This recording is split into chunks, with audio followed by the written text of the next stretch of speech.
Hello my dear students, welcome to nursing Adda 24/7। बहुत बहुत स्वागत है भाई आप सभी लोगों का। तो जैसा कि आप लोग जानते हो, बिहार नर्सिंग ट्यूटर की वैकेंसी निकली है और वैकेंसी की जो टोटल पोस्ट निकली हुई है वो निकली हुई है आपकी 498 टोटल पोस्ट निकली हुई है। हालांकि ट्यूटर की कभी भी इतनी वैकेंसी नहीं निकलती है।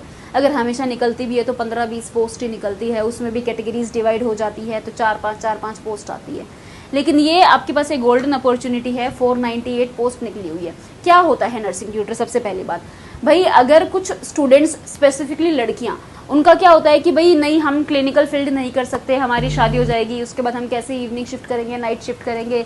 प्लस कुछ लोग ऐसे होते हैं जिनको इंटरेस्ट नहीं होता है क्लिनिकल फील्ड के अंदर, बट क्योंकि गवर्नमेंट जॉब है, बहुत ज़्यादा वैकेंसीज निकलती रहती है, इसीलिए वो लोग उस फील्ड में चले जाते हैं। क्योंकि ट्यूटर की वैकेंसी बहुत कम भी निकलती है, प्लस ट्यूटर के बारे में इतना सब लोगों को पता भी नहीं है। ठीक है, तो वो बच्चे, वो स्टूडेंट्स जो क्लिनिकल फील्ड में इंटरेस्टेड नहीं है, जो क्लिनिकल फील्ड नहीं करना चाहते, जो ये शिफ्टों के चक्कर में नहीं पढ़ना चाहते, उनके लिए नर्सिंग ट्यूटर सबसे बेस्ट चीज़ होती है।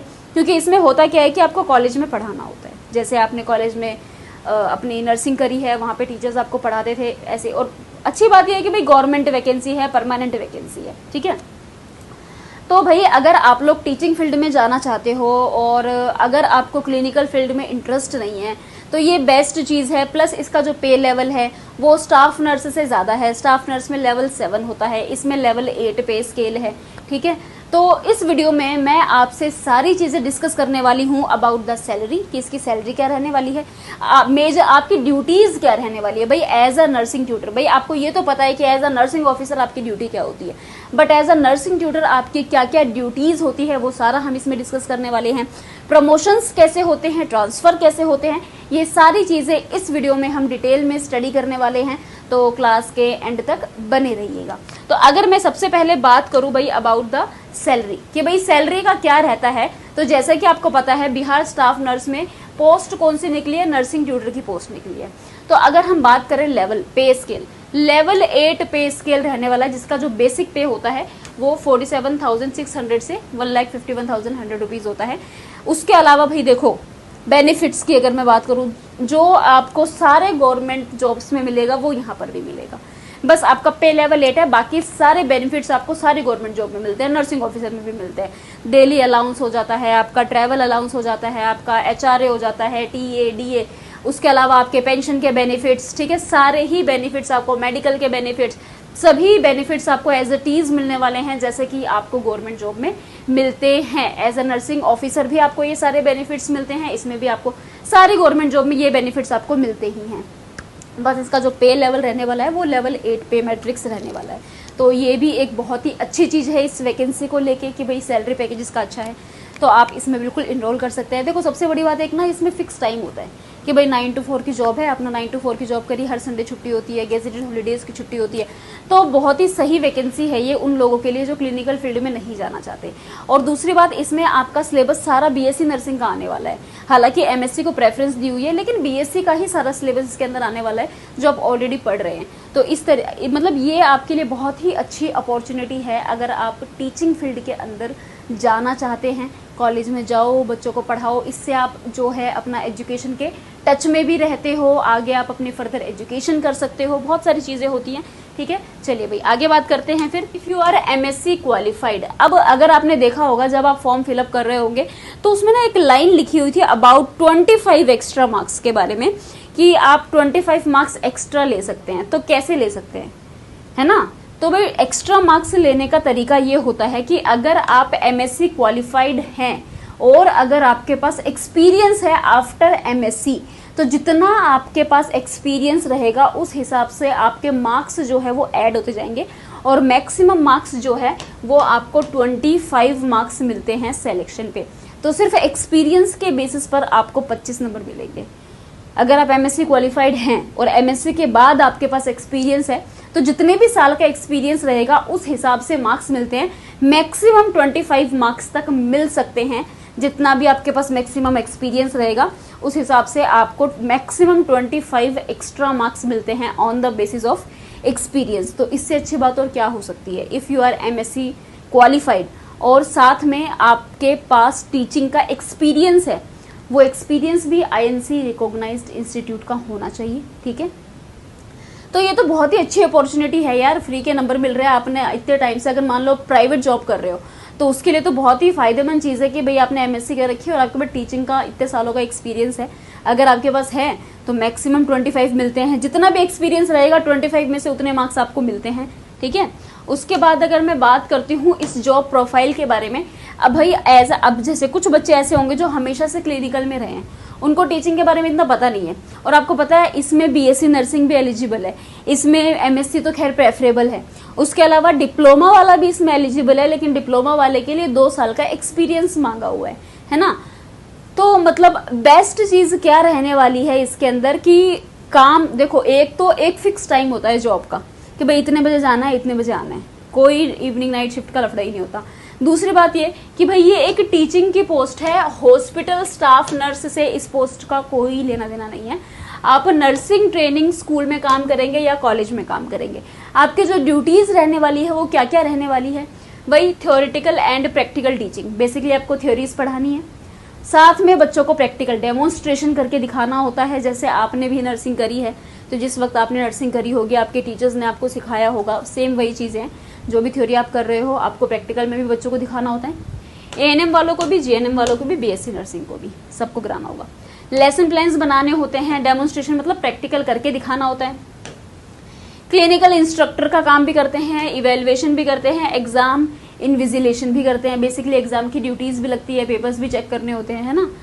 स्टूडेंट्स को गाइड करते हैं हॉस्पिटल पोस्टिंग के दौरान, तो हॉस्पिटल पोस्टिंग के दौरान आपको भेजा जाता है साथ में, जिसमें आपको बच्चों को प्रोसीजर्स करके दिखाने होते हैं, बच्चों को प्रोसीजर्स सिखाने होते हैं, और उसके साथ साथ में आपको वहाँ पर बच्चों को गाइड भी करना होता है। तो टीचिंग मतलब कॉलेज में तो पढ़ाना होता ही है, कॉलेज में सारे मतलब जो रजिस्टर्स वगैरह होते हैं बच्चों के वो सारे मेंटेन करने होते हैं, लेसन प्लान्स बनाने होते हैं, जो भी टॉपिक आप बच्चों को पढ़ाने जा रहे हो उसका आपको लेसन प्लान बनाना होता है। फिर आपके बच्चों की जब क्लिनिकल ड्यूटी लगेगी तो आपकी भी साथ में ड्यूटी लगाई जाती है, जिसमें आप जो है पूरा बच्चों के पहले तो आप ड्यूटीज़ लगाते हो, कौन कौन से वार्ड में आपको बच्चों की ड्यूटी लगानी है। उसके बाद में आप राउंड्स पे जाते हो, जिसमें आप बच्चों को प्रोसीजर्स करके दिखाते हो। कई बार बच्चों को हेल्थ टॉक्स दी जाती है तो वो वहाँ पे हेल्थ टॉक देते हैं, आप उसका इवेल्युएशन करते हो, आप बच्चों को गाइड करते हो। तो जो भी आपने कॉलेज में उनको पढ़ाई है थ्योरी, वो सारा प्रैक्टिकली आपको हॉस्पिटल में बच्चों से अप्लाई करवाना होता है। तो ये सारे काम भी आप ही के होते हैं। मोस्टली जो भी क्लिनिकल ड्यूटीज़ लगेगी वो गवर्नमेंट के नर्सिंग ट्रेनिंग स्कूल्स में ही लगती है। मतलब जो हॉस्पिटल ड्यूटी लगेगी वो तो चलो हॉस्पिटल, आप जब आपका सिलेक्शन होगा आपको जो भी हॉस्पिटल मतलब जो भी कॉलेज मिलेगा या अगर आपको ट्रेनिंग स्कूल मिलेगा तो वो आपको बिहार के अंदर ही मिलेगा। अगर आप सेलेक्ट होते हो तो आपकी जो पोस्टिंग होगी वो कहाँ पर होगी, बिहार के ही किसी न किसी कॉलेज में या ट्रेनिंग स्कूल के अंदर होगी। करिकुलम इम्प्लीमेंटेशन एज पर INC या बिहार काउंसिल के हिसाब से जो भी पेपर वर्क होता है, जो भी कॉलेजेस में करना होता है वो सारा मतलब आपको भी करना होता है। प्रमोशन का क्या सीन रहता है, देखो भाई प्रमोशन जो है it depends on so many things. ठीक है, एक तो आपके एक्सपीरियंस के हिसाब से आपका प्रमोशन होता है। अभी आपने नई नई BSc करी है, आप जाओगे, आप एज अ क्लिनिकल इंस्ट्रक्टर लगते हो, ठीक है, फिर आपके पास 1 साल का एक्सपीरियंस होता है, आप ट्यूटर बन जाते हो। फिर आपके पास 3 साल का एक्सपीरियंस, उसके बाद अगर आपने MSc कर ली, MSc करने के बाद आपके पास 3 साल का एक्सपीरियंस होगा तो आप प्रोफेसर बन जाओगे। फिर इसी तरीके से 5 साल का, 8 साल का, तो जैसे जैसे हमारे पास एक्सपीरियंस बढ़ता रहता है वैसे वैसे हमारे पास प्रमोशंस होते रहते हैं। तो सबसे पहले जैसे अभी ये जो पोस्ट है ये ट्यूटर की पोस्ट है, अभी आप एज अ ट्यूटर लगोगे, 3 से 5 साल बाद आप प्रमोट होगे एज अ सीनियर ट्यूटर। और उसके बाद प्रमोशन कैसे होते हैं, जैसे मान लो कोई लेक्चरर और असिस्टेंट प्रोफेसर बन गया है तो वो वाइस प्रिंसिपल में प्रमोट हो सकता है, फिर वो आगे चल के प्रिंसिपल में प्रमोट हो सकता है। तो प्रमोशन जो है भाई वो एक तो पूरा आपके एक्सपीरियंस पे डिपेंड करता है कि आपके पास कितने सालों का टीचिंग एक्सपीरियंस है, प्लस या तो हायर एजुकेशन पे, यार या तो आप MSc करने के बाद में 5-6 साल का एक्सपीरियंस लेके प्रोफेसर बनोगे, या आपने डायरेक्ट PhD कर ली तो आप प्रोफेसर बन गए, है ना। तो एक्सपीरियंस पे मैटर करेगा और उसके साथ हायर एजुकेशन पे डिपेंड करेगा। ठीक है, जैसे आपने BSc करी, BSc करने के बाद असिस्टेंट प्रोफेसर बनने के लिए आपको कई सालों का एक्सपीरियंस चाहिए। वहीं अगर आपने MSc कर ली तो अगर आपने 3 साल का एक्सपीरियंस ले लिया तो आप असिस्टेंट प्रोफेसर बन जाते हो। तो it depends on experience as well as higher education. तो आपका प्रमोशन जो है वो आपके एक्सपीरियंस पे भी डिपेंड करता है, आपकी हायर एजुकेशन पे भी डिपेंड करता है। MSc और PhD को तो भाई टॉप पोस्ट प्रोवाइड करते ही हैं, ठीक है। उसके अलावा देखो आपकी परफॉर्मेंस के ऊपर भी आपका प्रमोशन डिपेंड करता है। उसके अलावा पोस्ट कितनी अवेलेबल है ना। अगर मान लो पोस्ट ही अवेलेबल नहीं है तो फिर प्रमोशन कैसे होगा। तो कितनी पोस्ट अवेलेबल है उसके ऊपर भी प्रमोशन डिपेंड करते हैं। ट्रांसफर पॉलिसी का देखो ऐसा है, बिहार गवर्नमेंट के जो भी रूल्स होते हैं उसी हिसाब से पोस्टिंग की जाती है।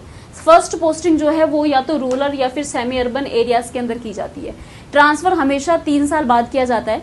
अगर आपने मतलब एक ही जगह पे आपको कम से कम 3 साल तक कंटिन्यू सर्विस देनी पड़ेगी, उसके बाद ही ट्रांसफर्स होते हैं, है ना। वैसे ट्रांसफर नहीं होता है। और ट्रांसफर हमेशा इफ़ यू आर मतलब अगर आप बिहार में ही रह रहे हो, रिसाइडिंग इन बिहार, अगर आप बिहार के ही हो, आपके पास बिहार का ही डोमिसाइल है, तो ज़्यादातर ये लोग प्रेफर करते हैं अगर आपके पास बिहार का डोमिसाइल है तो ट्रांसफ़र लेना जो है वो ज़्यादा ईजी रहता है, ठीक है। तो transfer generally 3 years of continuous service, preference sometime given for domicile and home district, promotion may lead to relocation. You will be under health department and government of Bihar. आप हेल्थ डिपार्टमेंट जो बिहार की government है उसके under आप काम करोगे। सो promotion जो है उसका कुछ ऐसा है कि पहले तो आपको एक जगह 3 साल काम करना ही पड़ेगा प्रमोशन के लिए, सॉरी ट्रांसफ़र के लिए। और उसके बाद भी it depends on many factors. Transfer का ऐसा होता है कि वो बहुत सारे फैक्टर्स पे डिपेंड करता है। आपका बिहार का डोमिसाइल होता है तो थोड़ा सा ईजी रहता है एक जगह से दूसरी जगह पे ट्रांसफ़र लेना, ठीक है। तो फिर लास्ट में फिर चीज़ आती है भाई, एक अगर आपको स्टेबल गवर्नमेंट जॉब चाहिए, plus if you are interested in teaching profession in nursing, plus आपको लॉन्ग टर्म करियर बनाना है एजुकेशन में। देखो अगर हम टीचिंग के प्रोफेशन में जाते हैं तो इसका ना एक बहुत बड़ा फायदा ये भी होता है कि आप हमेशा टीचिंग के कांटेक्ट में रहते हैं, नॉलेज आपकी बढ़ती रहती है, आप हमेशा एजुकेशन के कांटेक्ट में रहते हैं। तो इससे क्या होता है कि आप खुद ही अपने आप में मोटिवेटेड रहोगे कि मुझे हायर एजुकेशन लेनी है, कि भाई मैंने एमएससी कर रखी है, अब आप देख रहे हो कि यार पीएचडी करने का कितना फायदा है, आप खुद ही पार्ट टाइम पीएचडी में एनरोल कर दोगे कि यार पीएचडी करने के बड़े फायदे हैं। वहीं क्लिनिकल में तो ऐसा होता है कि यार एक परमानेंट गवर्नमेंट जॉब मिल गई है, जो मिल रही है अपन लाइफ टाइम उसको कर रहे हैं, उसमें आप हायर एजुकेशन लो ना लो it doesn't really matters. But teaching का ऐसा प्रोफेशन है जिसके अंदर आप जितनी ज़्यादा हायर एजुकेशन लोगे ना उतना ही आपका बेनिफिट बढ़ता रहेगा, उतनी आपके सैलरी पैकेज भी बढ़ते रहते हैं। तो if you want long term career in education, teaching profession in nursing और a stable government job, this is the golden opportunity. ये आपके लिए सबसे बेस्ट, सबसे गोल्डन अपॉर्चुनिटी है अगर आपको ये तीनों चीज़ें चाहिए, stable government job, teaching profession चाहिए और लॉन्ग टर्म करियर चाहिए एजुकेशन में, दिस इज़ द बेस्ट। तो आप फटाफट से जाइए, फॉर्म फिलअप स्टार्ट कीजिए। 1 अगस्त तक फॉर्म जो है वो भरे जाएंगे, उसके बाद 1 अगस्त आई थिंक लास्ट डेट है इसकी। और जहाँ तक बात इसके सिलेबस की है, पूरा सिलेबस वही रहने वाला है जो सिलेबस आपने अपना बीएससी में पढ़ा है। कंप्यूटर बेस्ड एग्ज़ाम रहने वाला है, 100 नंबर का पेपर रहने वाला है, 2 घंटे आपको दिए जाएंगे। पूरा पेपर में जो सिलेबस, बेशक आप एमएससी हैं पर सिलेबस जो है वो पूरा बीएससी वाला आने वाला है। तो कंप्लीट बीएससी में आपने जो भी सिलेबस पढ़ा है वही पूरा सिलेबस इस एग्ज़ाम के अंदर आने वाला है। तो बहुत ही बढ़िया चीज़ है, बहुत ही अच्छी चीज़ है। जाइए फटाफट से इनरोल कीजिए। और अगर आपको कुछ भी चाहिए, अगर आपको सिलेबस की पीडीएफ चाहिए या अगर आप फॉर्म फिल कर रहे हैं उसमें आपको कोई भी हेल्प चाहिए, एमसीक्यू प्रैक्टिस के लिए वीडियोस चाहिए, कुछ भी आपको चाहिए आप नीचे कमेंट कर सकते हैं। और भी अगर आपको टीचिंग प्रोफेशन से रिलेटेड या नर्सिंग ट्यूटर की इस वैकेंसी से रिलेटेड कोई भी क्वेरी है, कोई भी डाउट है, आप कमेंट सेक्शन में नीचे कमेंट कर सकते हैं, मैं उस पर वीडियो ज़रूर बनाऊँगी। प्लस अगर आप तैयारी कर रहे हैं और अगर आप हमारे साथ तैयारी करना चाहते हैं तो नर्सिंग ट्यूटर का हमने बैच ऑलरेडी लॉन्च कर दिया है जो कि 11 जुलाई से स्टार्ट होने वाला है। तो फटाफट से जाइए, इनरोल कीजिए, अच्छा ऑफर चल रहा है इस वक्त। प्लस इस वक्त जो है अगर आप कोई भी बैच में इनरोल करोगे आपको 2 years की एक्स्ट्रा वैलिडिटी प्लस 3 month की एक्स्ट्रा वैलिडिटी जो है वो प्रोवाइड की जाएगी। प्लस आपको 79% ऑफ मिल जाएगा। प्लस इस जो ये बैच है आपका, ये जो एग्ज़ाम रहने वाला है ये हिंदी इंग्लिश दोनों में रहने वाला है। तो ये बैच भी आपको बायलिंगुअल मिलेगा, इसमें आपको हिंदी और इंग्लिश दोनों लैंग्वेज प्रोवाइड की जाती है। उसके अलावा आपको लाइव एंड रिकॉर्डेड क्लासेस मिलती ही हैं, पीडीएफ नोट्स मिलते ही हैं, एमसीक्यू की प्रैक्टिस हम करवाते ही हैं। अब इनरोल कैसे करना है उसके लिए मैं आपको बता देती हूँ भाई। आप गूगल पे जाना, अड्डा 24/7 लिखना, पहले ऊपर वाली वेबसाइट पे जाना, ऑल कोर्सेज पे जाना, नर्सिंग पे जाना। यहाँ पे सारे बैचेस शो हो जाएंगे। बिहार स्टाफ नर्स पे क्लिक कर देना। बिहार स्टाफ नर्स में ही बिहार नर्सिंग ट्यूटर भी मिल जाएगा आपको, वरना वैसे अलग से बिहार नर्सिंग ट्यूटर भी लिखा हुआ है, बट बिहार स्टाफ नर्स पे क्लिक करोगे यहाँ भी अब बिहार नर्स ट्यूटर मिल जाएगा। इस पे क्लिक कर देना। 77% ऑफ मिल रहा है 2299, ठीक है। और वैलिडिटी अगर आप देखोगे यहाँ पे आपको 2 ईयर्स प्लस 3 मंथ की एक्स्ट्रा वैलिडिटी अभी इस पे मिल रही है। तो आपको करना क्या है, यहाँ से आप बाय नाउ कर देना और एक कूपन कोड लगा देना YT05। जैसे ही आप ये कूपन कोड अप्लाई करोगे आपको एक्स्ट्रा 2% ऑफ मिल जाएगा। टोटल 79% आपको ऑफ मिल जाएगा। 2099 में आपको ये बैच मिल जाएगा। किसी भी बैच में एनरोल कर सकते हैं। YT05 का यूज़ कर रहे हैं ना, आपको ऑफ मिल जाएगा। तो इस तरीके से आप इस बैच में एनरोल कर सकते हैं। अगर आपको और कोई भी क्वेरी है तो कमेंट सेक्शन में ज़रूर कमेंट करना। And don't forget to subscribe nursing Adda 24/7 for more such videos. Thank you so much. See you, take care, all the very best. Thank you.